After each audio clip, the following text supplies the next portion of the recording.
Carl Jung didn't reject atheism, he explored its deeper psychological roots. In this video, we uncover how rejecting God can actually reveal the soul's silent longing for meaning, wholeness, and inner truth. Whether you believe or not, your psyche still speaks in sacred symbols. Subscribe now and join the journey into the soul's hidden language. They say belief is a choice, but what if it's also a wound? What if the rejection of God, so often painted as cold or arrogant, is actually the echo of something sacred gone quiet? When Carl Jung looked at atheism, he didn't see an intellectual rebellion. He saw a spiritual response, a survival instinct. And in a world where belief systems are rapidly dissolving and reassembling in new shapes, this matters now more than ever. Because rejecting God isn't just about ideas, it's about the soul's silent cry for meaning when it can't find a safe place to land.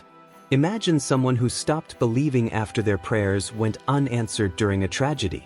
A child who grew up in a household where religion was used as a weapon. Or a scientist who replaced the sacred with formulas and laws. Jung would say, these people aren't spiritually bankrupt. They're spiritually displaced. And behind that disbelief, a fire still burns, hidden in dreams, shadows, and quiet yearning. In his work Answer to Job, Jung didn't preach about faith. He explored how we wrestle with divine absence, how we make sense of a God who sometimes feels too silent. Carl Jung once said, "People don't have ideas, ideas have people." And nowhere is that more true than in how we relate to God. Whether you're a believer, a skeptic, or somewhere in between, the idea of God has likely shaped you more than you realize. It's in your sense of justice, in how you handle suffering, in how you define purpose. This isn't about church attendance, it's about inner architecture. Jung's psychology of belief wasn't meant to convert people. It was meant to help them notice what already lives within. And here's the twist Jung loved most. Even when someone stops believing in God, they don't stop believing altogether. The belief just shapeshifts. Maybe it becomes a belief in science, or humanity, or success. These aren't wrong. But according to Jung, they might be displaced gods, manifestations of the same psychological hunger that religion once tried to satisfy. This is what he called the God archetype, a fundamental part of the psyche that doesn't vanish just because we wish it away. You can see it in everyday life. That friend who replaces faith with activism, but burns out from carrying the weight of saving the world. The overachiever who calls themselves rational, but fears silence and failure like it's sin. Or the spiritual seeker who tries every method except facing their own soul. Jung didn't ridicule these people. He studied them, because he believed that whether we admit it or not, the unconscious still cries out for a symbolic framework, for something sacred to stand on. And here's where it gets even more real. The rise of anxiety, depression, identity confusion, it's not just societal. Jung would say it's spiritual. It's what happens when we throw out ancient symbols without creating new ones. When the collective unconscious, that deep ocean of myth, dream, and instinct, is ignored in favor of pure rationality. Jung's depth psychology wasn't a rejection of science. It was a reminder that human beings aren't machines. We're meaning-making creatures. And when we lose that meaning, we suffer. So, what did Jung really say about atheism? Not what Twitter threads claim. Not what Instagram spirituality sells. But what his deepest works, his letters, and his lectures actually taught. That's what we're going to explore today. Because buried in all that psychological jargon is a message so human, it'll probably shake something awake in you. Especially if you've ever felt the void after letting go of belief. And maybe that void isn't empty after all. Maybe it's where your soul is waiting to be found again. Atheism, Carl Jung believed, is not the absence of spirituality, it's often its inversion. Not a clear denial, but a murky echo of something once sacred, now buried. When someone declares they don't believe in God, Jung didn't assume arrogance or cold reason. He saw pain, disappointment, and the residue of unanswered longing. He called this the shadow of God, not in the moral sense of evil, but in the psychological sense of something repressed. Think of it like ignoring a hunger you no longer understand. The appetite is still there. You've just forgotten what it's for. Take your average modern professional. Maybe he grew up in a strict religious household. Rules, shame, guilt. When he became an adult, he turned his back on all of it. Now he works 60 hours a week, obsesses over fitness, collects achievements. On the surface, he's rational, free from superstition. But late at night, he feels something missing. Jung would say, the sacred didn't die. It just shifted into another costume. This is the psychology of belief. Even atheists are guided by symbols. They're just not always aware of them. Jung's work in Modern Man in Search of a Soul digs into this phenomenon. He saw that even when people stopped believing in external gods, they created internal ones. Power, knowledge, identity. These became replacement deities, often more demanding than any church. But here's the trap. Because they're unconscious, we don't question them. And so, instead of bowing to stained glass and incense, we bow to productivity apps, social status, or the grind. It's worship, just without the poetry. This is why Jung never dismissed atheists. He respected them. He believed they were standing at the threshold of something deeper. But only if they dared to ask, why did I reject belief? Was it logic, or was it pain? Was it clarity, or was it betrayal? Jung believed this introspection was essential for individuation, the process of becoming whole. Without it, atheism risks becoming a fixed identity, a badge we wear instead of a passage we walk through. And every fixed identity, no matter how liberating, can become a cage. Let's say you're someone who walked away from God after watching injustice unfold. You prayed. Nothing changed. And so, you decided belief was pointless. But then, years later, you find yourself obsessed with fairness. You can't stand when others are mistreated. You burn with rage at corruption. According to Jung, this isn't random. It's the echo of your old belief in justice, a divine quality, now living in your activism. This is atheist shadow work, realizing that what we reject often returns through the back door of the psyche. You'll find this idea in Jung's theory of the collective unconscious. Every culture, every mind, shares certain symbolic structures, archetypes, that guide behavior. The God archetype is one of the most powerful. Rejecting it doesn't erase it, it distorts it. And distorted symbols become dangerous. Think of cults of personality or blind devotion to ideologies. These aren't just social trends. They're spiritual instincts misdirected. And when we don't own them consciously, they control us unconsciously. That's what Jung feared most. So when Jung looked at atheism, he didn't ask, "Do you believe in God?" He asked, "What part of yourself are you denying? Are you cutting yourself off from mystery? From forgiveness? From purpose?" Because when we throw away the word God, we don't always realize what else we're discarding along with it. That's why Jung said atheism could be a beginning, not an end. But only if you keep looking inward, asking the uncomfortable questions. And that's exactly what the next chapter explores. Carl Jung made a radical observation. Even if someone rejects God, their mind doesn't. The human psyche, he believed, comes preloaded with something deeper than dogma, what he called the God archetype. This isn't about a bearded figure in the sky. It's about a symbolic pattern that represents wholeness, meaning, and moral center. And this archetype exists in everyone, regardless of belief. You might not kneel in church, but that doesn't mean you don't kneel at something, your ambition, your ideals, your despair. That's the psychological weight of the divine. Consider the scientist who believes only in data, yet lights up when discussing the elegance of the universe. Or the artist who calls herself atheist, but paints celestial beings she feels in her dreams. These aren't contradictions. They're expressions of the unconscious reaching for the sacred. Jung believed that spirituality without religion is not only possible, it's inevitable. Because the mind wants structure, wants meaning. The psychology of belief is less about choosing what's true and more about honoring what emerges naturally from the soul. This is why, in Jung's depth psychology, atheism and belief were never enemies. They were siblings. The God archetype Jung spoke of is like gravity. It's not visible, but everything orbits around it. Atheism doesn't erase that pole, it simply names it differently. Jung saw this in patients who had no religious background but reported dreams of luminous figures, temples, floods, or voices. To him, these were the psyche's sacred language.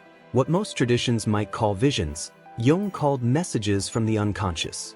He was careful not to conflate psychology with theology. Jung didn't say God exists in the traditional sense. He said God exists psychologically, as an inner reality. And this inner force is what gives symbols their power. A cross, a sunrise, a parent's embrace. These aren't holy because a priest said so. They're holy because the soul recognizes something ancient and essential in them. This is the foundation of Jung psychology and religion, to understand the divine not as a doctrine, but as a mirror of the self. Let's bring this down to earth. Ever met someone who replaces religion with productivity? They build routines like rituals. Their planner is sacred. Burnout becomes their penance. Or think of someone who turns to psychedelics, not for escape, but for meaning. Jung might argue, both are unconsciously reenacting spiritual search. They've rejected religion, but not the journey. The God image still lives within them. It just wears different clothes. The spiritual meaning of atheism lives in these substitutions. This is why Jung cautioned against ignoring the God archetype. Not because it's dangerous in itself, but because repressed archetypes often return distorted. The man who scoffs at mysticism may be secretly obsessed with control. The woman who laughs at prayer may still ask the stars for guidance. Jung's message wasn't to shame atheism. It was to honor its depth, and to warn against pretending the psyche can be purely rational. Because when symbols are denied, they don't die. They mutate. And so, whether or not someone believes in God, they are still shaped by what God represents in their mind. The divine, to Jung, wasn't about belief, it was about relationship. A personal, evolving dialogue between you and the unseen forces within. And that relationship shapes every decision you make, whether you're conscious of it or not. But what happens when that relationship disappears entirely? When we strip the psyche of any sacred structure? That's what Jung warned about next. Carl Jung didn't fear atheism, but he deeply feared what could follow when the psyche was stripped of all sacred meaning. In his eyes, removing God wasn't neutral, it created a vacuum. And nature, especially human nature, abhors a vacuum. If there's no higher principle to orient the soul, something else will fill that space. He called this spiritual inflation, when the ego, unanchored by something greater, starts to believe it is the center of everything. And when the ego plays God, the result is rarely peace. More often it's madness. You can witness this in everyday life. Take the person who's completely disillusioned with religion and now builds their entire worldview around online debates, political identities, or niche ideologies. They've traded one absolute for another. Jung would say this is atheism and depth psychology colliding. What was once religious devotion becomes rigid rationalism or blind belief in systems. But these replacements, while logical on the surface, lack what religion once provided: mystery, humility, and the soul's connection to something enduring. In The Undiscovered Self, Jung warned that when societies reject the symbolic function of religion, they don't become freer, they become unstable. He wasn't promoting dogma. He was describing a psychological truth. Totalitarian regimes, he noted, often rose where faith declined. In those places, the state became sacred. Leaders became messiahs. Ideologies were worshipped. Jung saw these movements as distorted projections of the God archetype, unleashed without ethical constraint. When we don't believe in anything beyond ourselves, we start inventing false gods out of fear. This fear, Jung said, often turns inward. Without a sacred container, the psyche begins to spiral. People lose meaning. Depression rises. Addictions surface. Or worse, they lose themselves in causes or identities that promise salvation but offer no soul. Jung referred to this crisis as the dark night of the soul, not only for believers, but for atheists too. The experience of staring into existential emptiness, without tools to process it, can be devastating. And too often, modern culture tells people to stay busy instead of facing that void. Let's take a real-world example. Think of a high-achieving entrepreneur who prides himself on being a secular realist. He mocks belief, calls it outdated, but then he suffers burnout. He loses direction. No victory feels meaningful anymore. That's not a productivity issue, it's a soul crisis. Jung would say this man has reached a moment where the absence of the divine, however defined, is being felt. This is where Carl Jung's spiritual awakening often begins, not with light, but with collapse. Jung never argued that everyone needs to return to church, but he did insist that we all need symbols, structures that give shape to inner chaos.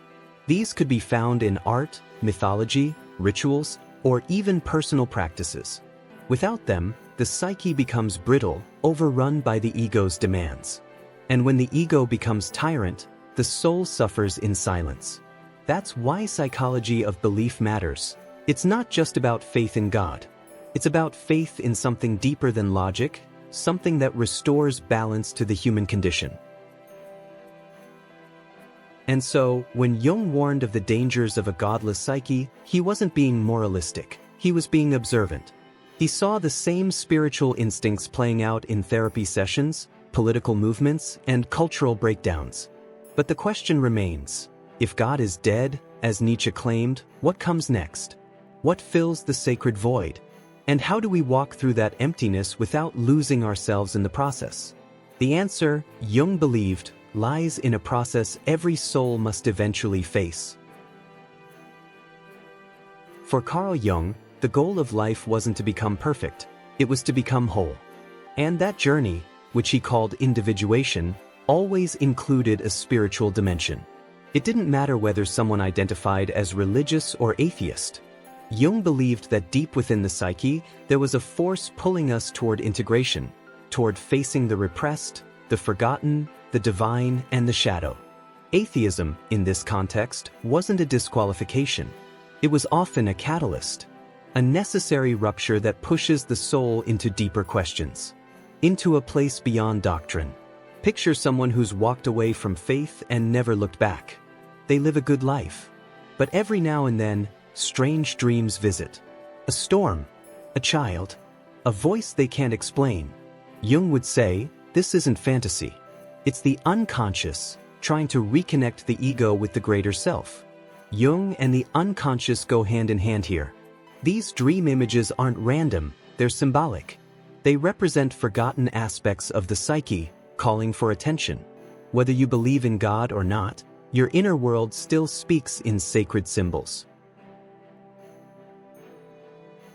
One patient Jung wrote about was a confirmed atheist who, during analysis, began dreaming of ancient temples and serpents offering wisdom. He didn't know what it meant. He thought he was going crazy. But Jung recognized it as a symbolic initiation, a spiritual awakening in disguise. The Carl Jung spiritual awakening wasn't about seeing angels. It was about recognizing the sacred work the unconscious performs when the ego steps aside.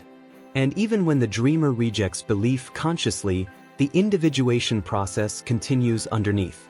This is what makes Jung's approach to atheist shadow work so unique.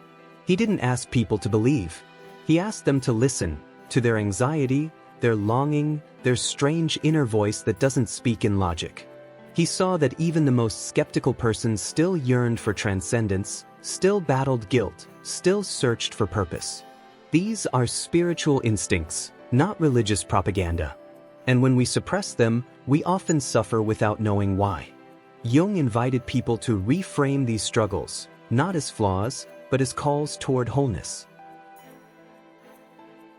Let's say someone rejects God because religion hurt them. That's valid. But years later, they begin asking deeper questions, not about dogma, but about forgiveness, grief, mortality. Jung would say, this is individuation at work. The soul is circling back, not to repeat the past, but to integrate it. This is spirituality without religion, a movement from outer rules to inner experience. Jung's therapy wasn't about replacing church with therapy. It was about helping people recognize the sacred journey they were already on. His famous phrase, "Bidden or not bidden, God is present," captures it all. Jung didn't care if you called it God, Source, the Self, or nothing at all. He only cared whether you were paying attention to that inner pull, that quiet invitation to grow, to reconcile opposites, to become fully human. For Jung, the sacred was psychological, but no less powerful. He saw divinity not as a being on a throne, but as a process within the soul. And that process doesn't depend on belief, it depends on courage. So, even if you've rejected the God of your upbringing, are you sure you've escaped the deeper call that was beneath that name? That need for meaning, for connection, for something larger than your ego? Jung believed every person must answer that question in their own way. And for those brave enough to keep going, something unexpected happens. A new kind of faith emerges, not in dogma, but in the reality of the inner life. But how do we hold that faith without falling into illusion again? Carl Jung walked a fine line between belief and skepticism, not because he was indecisive, but because he saw the value in both. He often said he didn't believe in God. He knew God, in the sense that he had experienced something real within the psyche that carried the numinous weight of divinity. For Jung, the inner world was not less real than the outer. Dreams, symbols, and visions weren't just mental noise. They were the unconscious using sacred language. And belief, in this context, meant entering into dialogue with those images, not blindly accepting, but not dismissing them either. Let's say someone is skeptical of religion but deeply moved by music, or nature, or certain moments of silence. They may not call these moments divine, but they feel something sacred. Jung would say that's the God archetype reaching through, a whisper that there's more beneath the surface. This isn't about converting to a creed. It's about recognizing that meaning still stirs in you. The psychology of belief isn't about accepting a holy book. It's about understanding the symbolic patterns that shape your perception of reality. Jung argued that the God archetype lives in tension. Too much belief and we fall into dogma. Too much skepticism and we risk emptiness.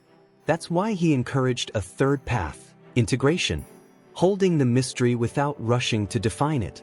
Allowing the psyche to speak its strange, poetic language without needing to make it scientific or correct.